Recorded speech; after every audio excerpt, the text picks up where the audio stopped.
आजकल फिर से भारत में एक देश एक चुनाव विचार विमर्श का विषय बना हुआ है। प्रधानमंत्री नरेंद्र मोदी ने गुजरात के केवड़िया में 80वें अखिल भारतीय पीठासीन अधिकारी सम्मेलन के समापन सत्र को संबोधित किया। संविधान दिवस के मौके पर प्रधानमंत्री नरेंद्र मोदी ने एक बार फिर देश का ध्यान वन नेशन वन इलेक्शन यानी एक देश एक चुनाव की तरफ खींचा है। किसी भी लोकतांत्रिक राजनीतिक व्यवस्था के लिए निर्वाचन या चुनाव का विशेष महत्व है। ये भी कहा जा सकता है कि चुनाव किसी भी लोकतांत्रिक राजनीतिक व्यवस्था का आधारभूत स्तंभ है। जिन राष्ट्रों ने लोकतंत्र को अपनाया है उन्हें अपनी शासन व्यवस्था के लिए समय समय पर चुनाव करवाने पड़ते हैं, क्योंकि चुनावों के माध्यम से ही जनता को अपनी इच्छा का प्रकटीकरण करने का अवसर प्राप्त होता है। भारत भी एक लोकतांत्रिक राज व्यवस्था वाला देश है और साथ ही विश्व का सबसे बड़ा लोकतंत्र होने का गौरव भी भारत को ही प्राप्त है। इसलिए भारत में भी चुनावों का विशेष महत्व है। पिछले कुछ समय से भारत में चुनावों की समयावधि का विषय महत्वपूर्ण विमर्श का मुद्दा बना हुआ है। वर्तमान में इस मुद्दे के विमर्श में विशेष तेजी आई है। आज के इस एपिसोड में इसी विषय पर चर्चा करूंगा कि एक देश एक चुनाव क्या है, यह आजकल विमर्श का विषय क्यों बना हुआ है, यह कब तक लागू हो सकता है तथा एक देश एक चुनाव को संवैधानिक बनाने के लिए संविधान के किन अनुच्छेदों में संशोधन करना पड़ सकता है।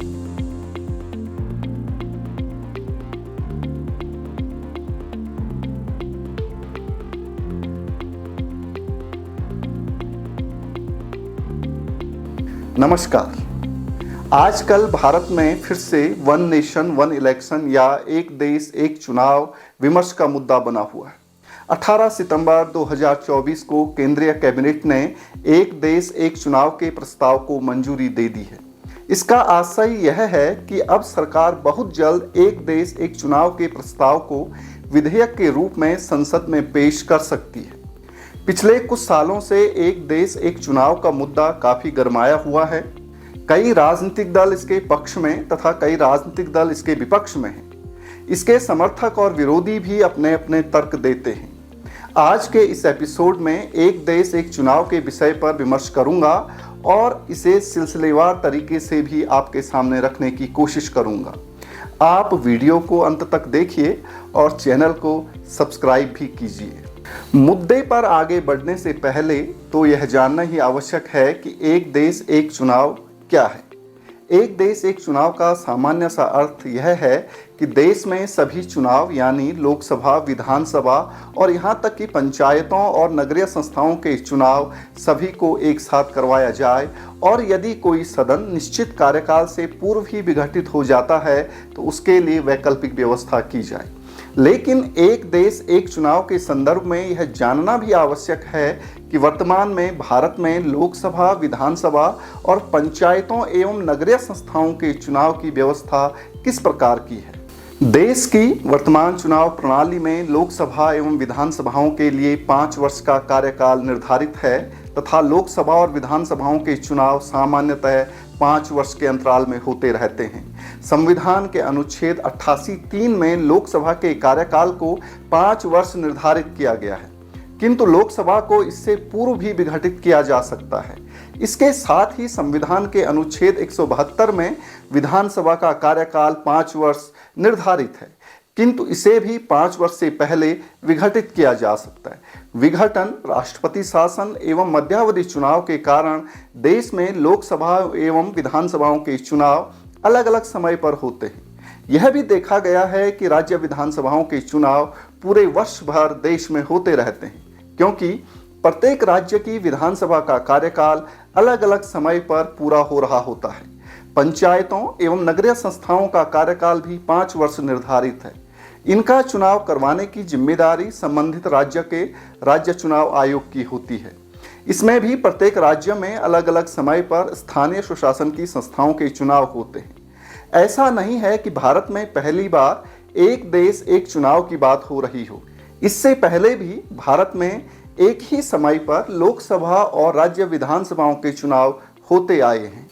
स्वतंत्रता के बाद जब देश में 1951-52 में पहले आम चुनाव हुए तो लोकसभा एवं राज्य विधानसभाओं के चुनाव एक साथ करवाए गए थे। यह क्रम 1967 तक चलता रहा, यानी 1957, 1962 एवं 1967 के आम चुनाव में भी लगभग सभी राज्यों की विधानसभाओं के चुनाव लोकसभा के साथ साथ ही हुए थे। केवल अपवाद स्वरूप 1959 में केरल विधानसभा को भंग कर दिया गया और वहां राष्ट्रपति शासन लागू कर दिया गया। परिणाम स्वरूप केरल विधानसभा के लिए 1960 में विधानसभा चुनाव करवाने पड़े। किंतु अपवाद के रूप में केरल विधानसभा के चुनाव को छोड़ दिया जाए तो 1967 तक लोकसभा और राज्य विधानसभाओं के चुनाव एक साथ ही होते रहे हैं। स्थिति में 1967 के बाद परिवर्तन आया, जब 1969 के दौरान कई राज्यों में सरकारें अल्पमत में आ गई, जिस कारण उन राज्यों के चुनाव लोकसभा चुनाव से पहले करवाने पड़े। इसके साथ ही चौथी लोकसभा का कार्यकाल 4 वर्ष ही रहा।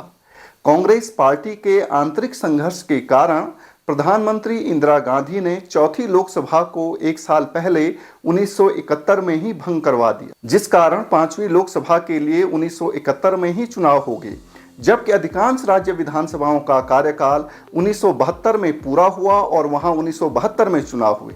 यहीं से लोकसभा और विधानसभा के चुनाव मुख्यतः अलग अलग समय पर होने लगे।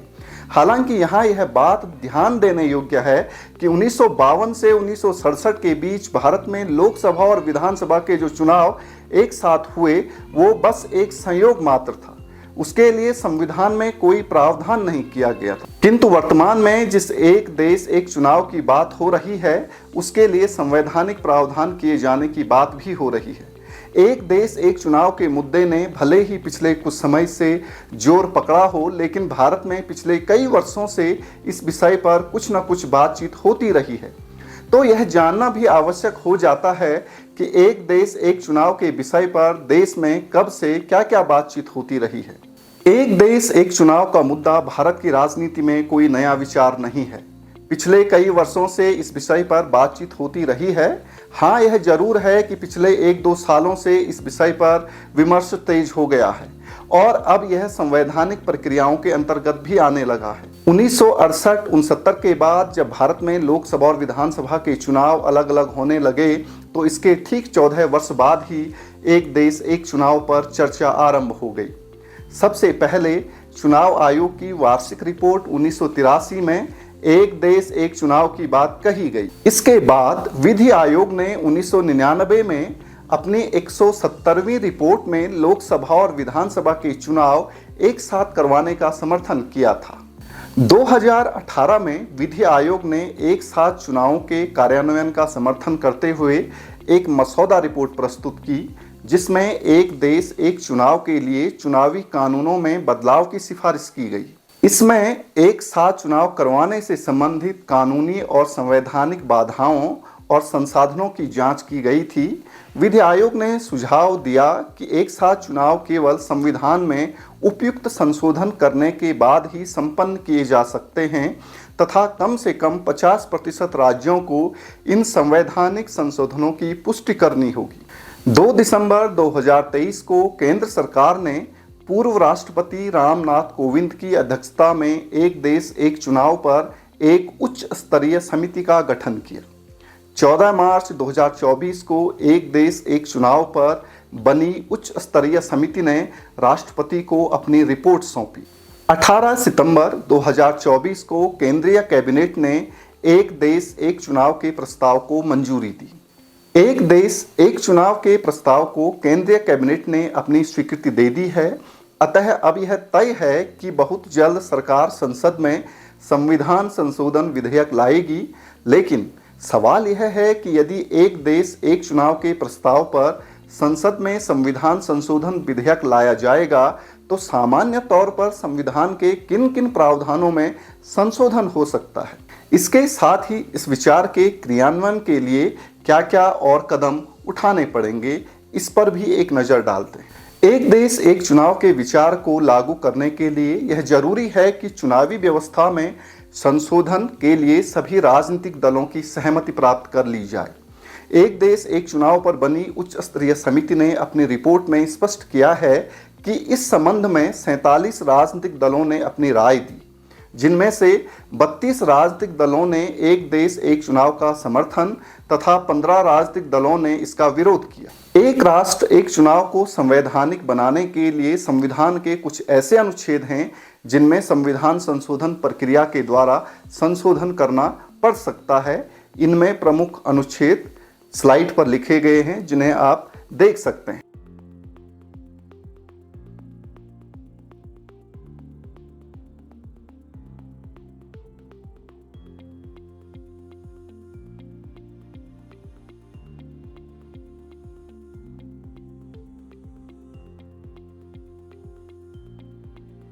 साथियों, अब ऐसा लग रहा है कि एक देश एक चुनाव शायद भारत में एक संवैधानिक प्रावधान बन जाएगा।